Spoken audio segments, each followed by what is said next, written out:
Salutations! Aujourd'hui, je vais vous parler de ce qui m'intéresse le plus, en tech bien sûr, en cette fin d'année 2019. Parce qu'il va y avoir quand même beaucoup de choses et certaines m'intéressent forcément plus que d'autres. Certaines nouveautés ont ce petit truc qui fait que ça m'intrigue. Sachez tout d'abord une chose, je vais pas parler de tous les produits tech qui vont sortir à la fin de l'année, parce que sinon je m'en sortirai pas déjà, et en plus, le but de la vidéo, comme je l'ai dit, c'est de parler de ce qui m'intéresse le plus. Ce qui m'intéresse le plus, au moment d'ailleurs où je tourne cette vidéo, parce que ça peut changer. Oui, changer au fur et à mesure de l'avancée, de l'évolution des différentes rumeurs, et même la sortie des produits. Déjà pour commencer, je ne vais pas spécialement m'attarder sur le Samsung Galaxy Note 10 et le Note 10 Plus, parce qu'ils ont déjà été présentés, ils vont sortir fin août, mais ce n'est pas pour ça que je n'aimerais pas le tester. Après, je trouve que ces deux produits n'ont pas spécialement quelque chose de révolutionnaire, quelque chose qui me fait vibrer quoi. Si peut-être le Note 10 Plus, si j'en ai un à tester sur les deux, ce sera peut-être le Note 10 Plus pour la taille colossale de son écran. J'aimerais bien savoir ce que ça fait en main d'avoir un écran de 6,8 pouces. Est-ce que c'est trop grand? Est-ce que ça passe? J'aimerais bien me faire une idée. Si c'est le cas, je le testerai peut-être à la rentrée en septembre, parce que là je vais pas du tout avoir le temps en août. Donc, on verra. Je vais voir comment je m'organise. Ceci étant dit, rentrons dans ma liste à proprement parler. Les produits tech qui m'intriguent le plus en cette fin d'année 2019. Oui, je me répète un petit peu. Déjà, ce qui va arriver en premier, c'est l'iPhone 11. Alors je vais être totalement franc avec vous, l'iPhone 11, l'iPhone 11R et l'iPhone 11 Max, franchement, ne me bottent pas tant que ça. À mon avis, la conférence va être assez basique, assez classique, en tout cas en ce qui concerne les iPhones. Maintenant, Apple a l'air de passer sur un cycle de 3 ans, et je pense qu'il faudra attendre l'iPhone 12, parce que je pense pas qu'il y aura de 11S, pour voir arriver de véritables gros changements. On parle d'un iPhone 12 Max bien plus grand, et d'un iPhone 12 plus petit, donc un gros écart entre les deux. Après, c'est des grosses rumeurs vraiment en avance. Mais bon, je pense que c'est sur le 12 qu'il y aura le plus de changements. Après, il y a quand même des trucs qui m'intriguent sur ces iPhones, sinon je les aurais pas rajoutés à la liste. Et principalement un truc, on va dire peut-être deux. Déjà, les 3 objectifs au dos qui ont l'air d'être énormes sur le modèle Max et sur le modèle classique. Ça m'intrigue, j'ai vraiment envie de savoir ce qu'ils vont faire. Il y aura certainement un téléobjectif, un grand angle et un classique, donc il y a moyen qu'on ait quelque chose de plutôt sympathique niveau photo et vidéo. Ensuite, il y a l'avant, on n'en sait pas beaucoup plus sur l'avant. Est-ce que le design avant sera exactement pareil, avec l'encoche de la taille qu'elle a actuellement, avec le même système Face ID, ou est-ce qu'on aura un modèle un petit peu plus petit? Je ne sais pas. Après, j'ai plus tendance à penser que ça ne changera pas de ce côté. On parle aussi du support de l'Apple Pencil sur les iPhones, peut-être sur le 11 et le 11 Max principalement. Il faut savoir que c'est pas quelque chose qui sera comparable au Galaxy Note, ça sera juste un support de l'Apple Pencil apparemment comme accessoire supplémentaire, c'est-à-dire qu'on pourra utiliser celui de son iPad dans un premier temps, et peut-être qu'avec l'iPhone 12 on aura quelque chose de plus travaillé à ce niveau-là. Peut-être que le design sera complètement revu, mais bon, on verra s'il y aura un bord droit, enfin...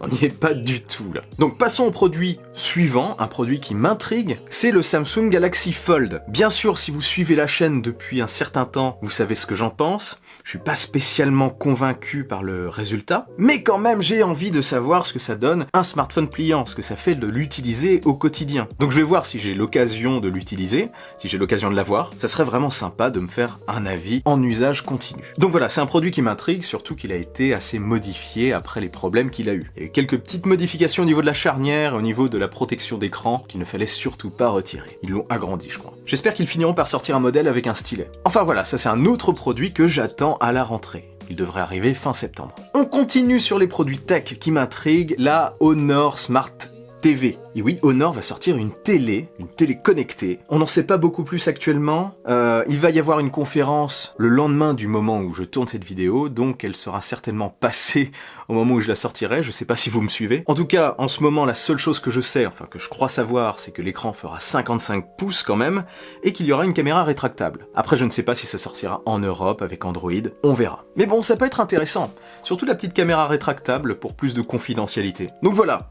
iPhone 11, Galaxy Fold, Smart TV d'Honor, et quoi d'autre? Le MacBook Pro de 16 pouces. Pourquoi le MacBook Pro de 16 pouces? C'est pas spécialement parce que j'ai envie de me prendre un MacBook Pro de 16 pouces, non. C'est parce qu'en fait, il va apporter quelque chose de nouveau, un nouveau design. Enfin, peut-être pas un nouveau design général, mais il va montrer ce que sera le futur du MacBook Pro. Parce que oui, il est totalement destiné à remplacer le 15 pouces. Il est même probable que le 15 pouces disparaisse avant la fin de l'année, après la présentation et la sortie de ce modèle de 16 pouces. Et à mon avis, après ça, on aura certainement, d'ici peut-être un an, un modèle qui remplacera le modèle de 13 pouces, peut-être un modèle de 13 pouces plus compact, ou un modèle de 14 pouces. Donc voilà, je suis surtout intrigué pour voir justement ce qu'ils vont faire, ce qu'ils vont présenter comme nouveauté. Est-ce que ce sera juste un écran plus bord à bord avec les tours, enfin les angles arrondis, ou est-ce que le design sera un peu plus modifié en profondeur?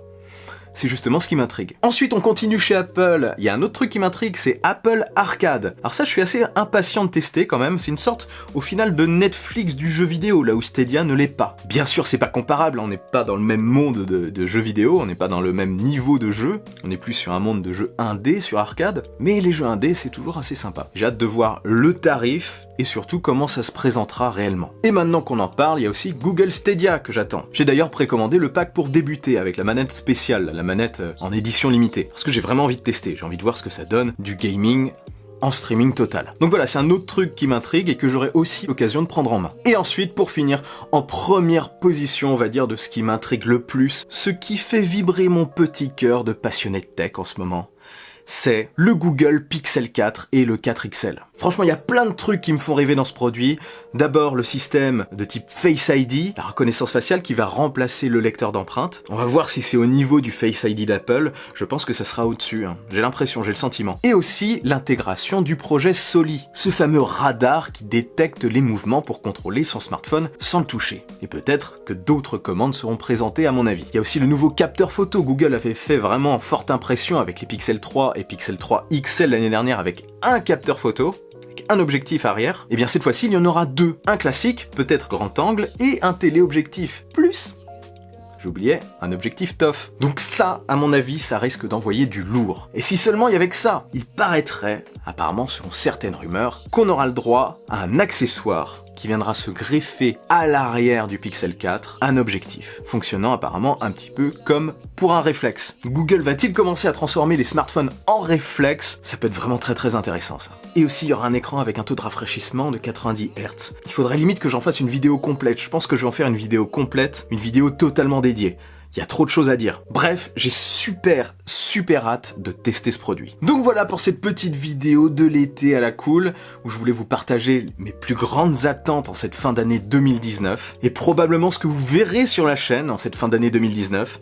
Donc si ce n'est pas encore fait, abonnez-vous pour ne rien louper. De votre côté, dites-moi ce que vous attendez le plus en cette fin d'année 2019, c'est pas forcément les mêmes choses que ce que j'ai cité, hein. Citez d'autres choses, si d'autres choses vous intéressent, je prendrai plaisir à lire vos commentaires, et si cette vidéo vous a plu et que vous voulez m'aider, partagez-la sans oublier le bon pouce en l'air qui claque. Pour ne rien louper, abonnez-vous à ma chaîne et activez la petite cloche des notifications. On se retrouve très vite pour une nouvelle vidéo. Vive la technologie, vive le futur. Allez, salut!